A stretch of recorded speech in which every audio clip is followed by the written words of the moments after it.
a leader on the court, and now you're demonstrating that off the court. What qualities do you look to in individuals who are named and thought to be leaders? What kinds of qualities are necessary? Qualities that might be nurtured and instructed to a lot of the young people here today. What does leadership comprise of? Well, I think leadership is comprised of mainly curiosity. You want to be curious about what you can achieve and how to get from point A to point B, and the willingness to share your knowledge with people. So when you find something out and you can share that knowledge and get other people interested in, that makes you a natural leader. Right? And there's no template for it, there's no blueprint, but that's usually what I see. People who care about other people and who are very curious about getting things done. Raymond, I asked Kareem what's on the horizon for him. What are you currently working on, and what can we look forward to in terms of some of your own personal writing and books that you may be working on? Can you share a little bit with us? Kareem forgot to mention that we have another novel coming out in next fall. It's for middle school kids. It's about kids who play basketball at a pickup game and their lives. So we have 3 of those, basically, each one over the next year coming out. Pickup Posse series. So that's coming. That we just finished that book, and I have a movie that's going to be made for Hallmark. It's a Christmas movie. Yes, I love Christmas movies, and it's almost time to start showing them again to my kids as I pull out my big stash of DVDs. So that's basically what I've been doing. So you're going to be slacking, is that right? Sounds like you've got a lot going on. Congratulations on that. Does anybody have a burning question? I guess on a day like today, that's the wrong phraseology, but I have a question from a gentleman holding a cute little girl over there. Can you shout it out or walk up to the stage and you can use the microphone? How do you feel about Brooklyn getting an NBA team if you won the contract with Coach John Wood and Kareem? How do you think your life would have been different if you never had him for a coach? Good question. As we all know, Kareem starred in college at UCLA under the great John Wooden. And the question from the gentleman here in the audience was, how would Kareem's life have been different if he hadn't played and been mentored and taught by the great John Wooden? Any thoughts on that, Kareem? Impact of John Wooden on your life? It's very hard for me to imagine not having played for John Wooden, because he was such a positive, he had such a positive effect on my life. I'm just very happy that I made the choice that I did to come to play for him at UCLA. Coach Wooden, I think his principal thing was the fact that he wanted us to do well on the basketball court, but the most important thing for him was that we graduate from UCLA and take our degrees and learn how to be good fathers, good husbands, good citizens. That was really his primary focus. Basketball was just a way for him to get our attention. So he was a real genius at that, and the basketball wasn't bad either.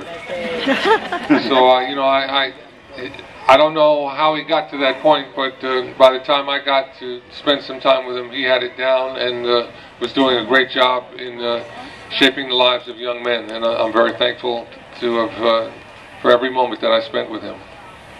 Thank you, Kareem. Steve's down here with the microphone, so does anybody else have a question? Right over here, a gentleman wearing appropriately a Lakers t-shirt. Yes. Hey, Kareem, do you really miss playing with the Lakers? That's a very good question. Who said I miss playing with the Lakers? Do you miss them? No, wait. I'm asking, do you really miss playing with the LA Lakers? Do you miss playing with them?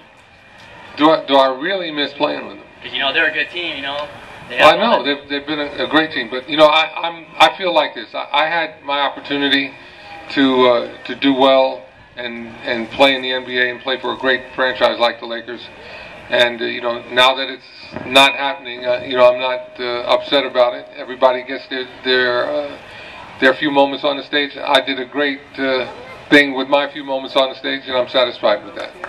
Terrific, thank you, Kareem.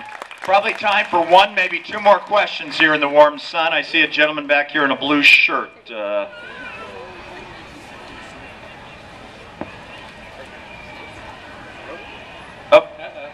it on? was working. There you go. There we go. Thank you. Hi, Kareem. Of your long career in the NBA, what was the most rewarding of all your accomplishments of your entire tenure in the NBA? What was the one thing that stands out in your mind?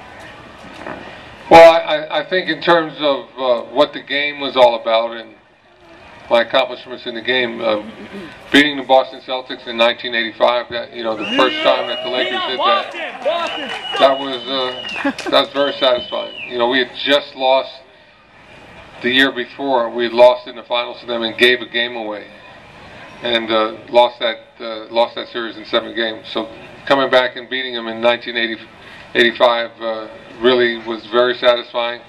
I just remember that summer of '85. People all summer we enjoyed that until the next season started. Notice the big smile on Kareem's face. Time for one more question from the audience. Do we have a hand? There's a gentleman right here in the front, maybe Steve. He's been very patient. There's a good-looking young man with him there. Thank you. His name's Cassius. So Kareem, a question for you. Sorry about that. That's all right.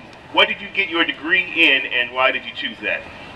What did he get his degree in, and why did he choose that area of study? Excellent question. Thank you very much, Kareem. I got my degree in history, and the reason was I'd always been interested in that as subject matter, and it was fascinating for me. And just when I got to UCLA, it just expanded, and I had a wonderful time going through UCLA. I also had a minor in English, so you know, writing and reading history were very key things for me in my life, and I've enjoyed it my whole life.